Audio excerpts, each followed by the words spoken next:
Now, back again to answer your technical problems, questions and queries here in the GCN Tech Clinic. So remember, as ever, to leave yours in the comments section down below. Let's start then, shall we? First up, there's a question from 1018 or Shoot Golf.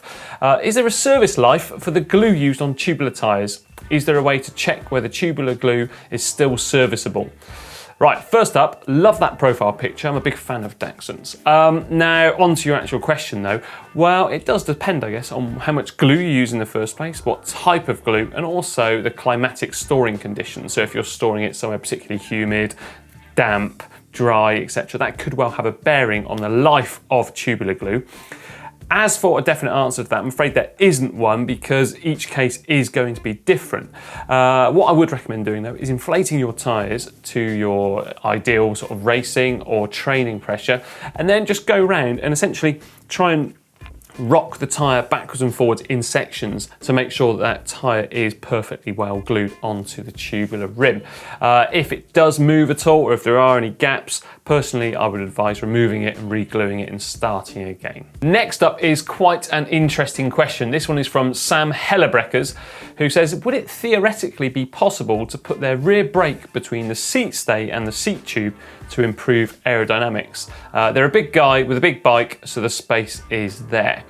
Now this one is quite interesting because back in the 80s and 90s, some time trial riders here in the UK, they did actually do that. So they would put it on the other side, or mount it rather, on the other side of that brake stay. Now, unless your frame is designed for that, basically you're going to not be able to do it. The reason being is that the hole, so the braze-on there within the actual frame, as well as the mounting nut of the brake caliper, is designed in such a way that it won't actually go in from the rear of the bike rather than from the front of the bike, if that makes sense to you. I hope it does. So whilst it is theoretically possible, if you were to drill out a bigger hole, it's probably not advisable because the actual weight of the bike is going to be pulling largely on that nut rather than pushing against it. So basically, I wouldn't recommend doing it. I mean, those time trialists back in the 80s and 90s, essentially, they probably rarely use the brakes during the whole event. But if you're doing it on a road bike, or if you're doing it on a bike in general, just don't bother doing it. It's not going to be safe. Don't risk it.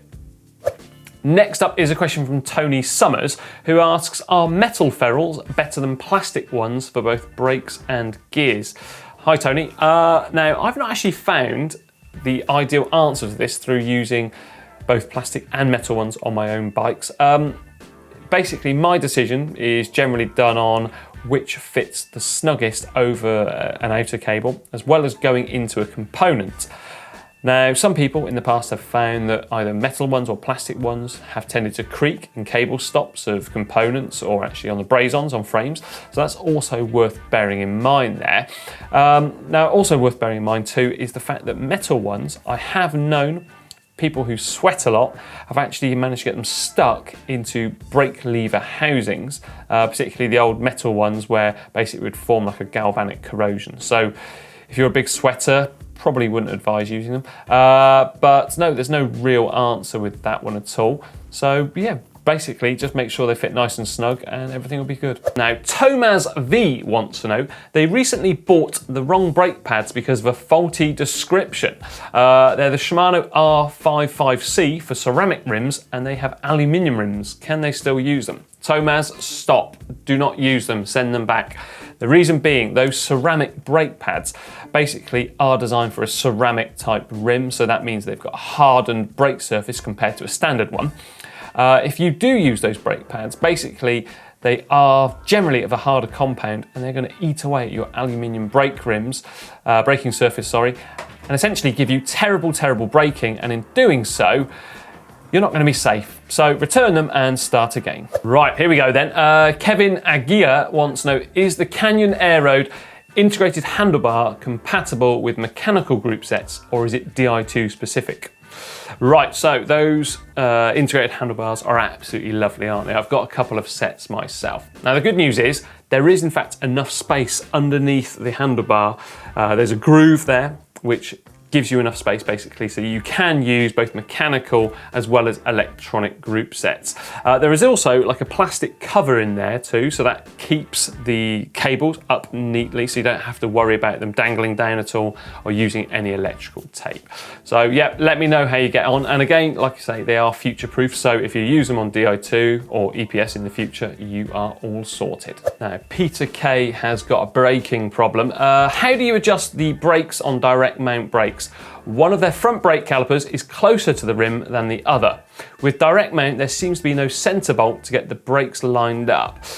Hi Peter, so that little problem you've got there, take a closer look at the actual brake caliper itself, and if you're stood on top of the bike, it will be on the left-hand side, I'm pretty sure in your case, and just above where the actual brake shoe mounting bolt is, there should be a little hex key socket or head there. So give that a turn, one of both directions, and you'll see, hopefully, those calipers basically move and level out to get your braking nice and smooth again. Now, I've got a couple of questions relating to tubeless and basically the same tyre. So, but first up is actually Sarah Thumbs, who says, for tubeless, do they have to be a special tyre?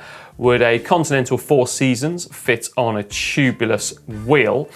And then also Chris Bruce, what's my thoughts on running Continental Grand Prix 4 Season folding road tyre as a tubeless method? Or could I recommend a similar tyre that is tubeless? As a long-time mountain biker, the thought of running inner tubes now scares Chris. So personally, if a tyre is not designed for a tubeless setup, do not use it in a tubeless way. The reason being, the bead of the tyre is designed differently to a standard tyre. And if you are going to hack it or bodge it, then the risk is totally yours, and I certainly do not recommend that at all because, like I say, the beads are not designed, and in the past I have heard of people actually blowing rims off, blowing tyres off of the rim and it not ending particularly well. As for recommending an alternative, I'm afraid not. Reason being, I still use tyres and tubes, and everybody I ride with also still uses tyres and tubes. So yeah, I'm afraid you are going to have to still be scared of using those tyres and tubes. Sorry about that one, Chris. Now, John Railsbook has a handlebar tape question. The tech question is, how do you tape aero carbon bars? John sees a lot of people only tape them up to as far as the cables go and then leave the tops without tape. Or some people tape the whole thing. What is the best way to do it? Right, John, well, as with a lot of things in cycling, it's down to your personal choice there, really. I think a lot of people, they tend to just do it just past the actual brake lever hoods, so they keep that aerodynamic profile of the integrated handlebar. As minimal as it may sound, I guess all of these little bits do add up, and in the end you save yourself some watts. Although some professionals out there, they do have them taped all the way up to the stem, or the integrated part of the stem.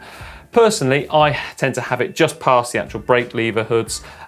Reason being, I spend most of my time riding on the hoods, as opposed to the pros who spend their life on the bike and are all over it. So again, it is really personal choice, and it could depend as well whether or not your brake cables are actually hidden away well, and you don't want them to be dangling down at any sort of not aesthetically pleasing angles or positions. Now, Mickey Ulrich would like to know, why should they buy a more expensive chainring when there are options for half the price available? Well, firstly, Mickey, I guess it depends really on your disposable income. So, you know, that is going to have quite a large bearing on your decision making. But the more expensive chainrings generally do have a better quality material, as well as shifting ramps and pins, and designed in such a way that they should in fact make gear shifting better on your front derailleur. With the inner chainrings, generally there isn't a lot of technological advances from buying one chainring over another, but essentially don't buy a really cheap one because, you know, it is going to be made of a really soft material, I think, and it's not going to last that long. So just do bear that in mind. Now, the final question this week is from Mark Jakes, who says, due to a parts shortage, their local shop has a bike that is lacking some Shimano R8000 shifters. They were wondering if Shimano hydraulic disc brakes would be compatible with SRAM shifters. If they had them, to do a partial group set swap to do SRAM derailleurs and the shifters with the already mounted Shimano disc brakes. Right, Mark, I'm afraid bad news for you on this one. The two are not compatible because they do in fact use different fluids to stop the brakes, or rather fill up the cylinders and such forth. So Shimano, they use a mineral oil, and SRAM, they actually use a DOT 5.1 fluid. So the two are not compatible with one another, as well as the seals and the olives and everything like that, and the whole system of disc brakes will not work, I'm afraid. So yeah, you are gonna have to wait a little bit longer. Now, I hope that I've been able to answer your question this week here on the GCN Tech Clinic. If I've not, don't worry, leave it for me down there in the comments below and I'll do my very best to answer it in the future. Now, remember as well to like and share this video with your friends. Give it a big thumbs up. And how about checking out the GCN shop too, at shop.globalcyclingnetwork, where we've got a whole variety of clothing, both cycling and casual wear, as well as things like water bottles and pizza cutters. Whew, we have got a very, very full shop there. Now, remember as well, to check out another video. How about this one down here, the latest GCN Tech Show.